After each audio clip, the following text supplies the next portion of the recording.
কাচের পায়েস নিয়ে হাজির হয়ে গেলাম। একটা বড় পাত্রে এক বাটি সাবু দিয়ে দিয়েছি, বেশ কিছুটা জল দিয়ে 4-5 বার জলটা পাল্টে পাল্টে খুব ভালো করে চটকে চটকে ধুয়ে নিতে হবে। তারপর বেশ কিছুটা জল দিয়ে সাবুটা ডুবে যাওয়া পর্যন্ত জল দিয়ে ঢাকা দিয়ে রেখে দেবো 2 ঘন্টা। 2 ঘন্টায় সাবুটা বেশ নরম হয়ে গেছে। এখন এখানে দিয়ে দেবো 3 চামচ নারকেল কোড়া। আমি নারকেলের পাউডারটা ব্যবহার করছি, আপনারা নারকেল কোড়া ব্যবহার করতে পারেন। অল্প একটু লবণ দিয়ে খুব ভালো করে চটকে চটকে মেখে নেব। আমার পাত্রটা ছোট হয়ে গেছিলো, আলাদা পাত্রে মাখিয়ে নিয়েছি। হাতটা ধুয়ে পরিষ্কার করে হাতে তেল দিয়ে নিয়েছি। এখন অল্প অল্প করে নিয়ে ছোটো ছোটো বল তৈরি করে নিয়েছি সবগুলো। আর আগে থেকে 1 লিটার দুধ আমি গরম করতে বসেছিলাম। দুধটা ফুটে গাঢ় হয়ে গেছে, 2টো এলাচ দিয়ে দিলাম থেতো করা। সাবুর বলগুলো দিয়ে নাড়াচাড়া করে মিনিট 5 ফুটিয়ে নেব।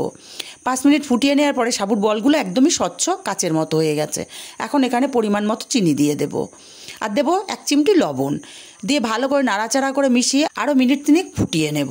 মিনিট 3 ফুটিয়ে নিয়েছি, বেশ গাঢ় হয়ে গেছে কাচের বলগুলো রেডি। নামিয়ে ঠান্ডা করে নেব।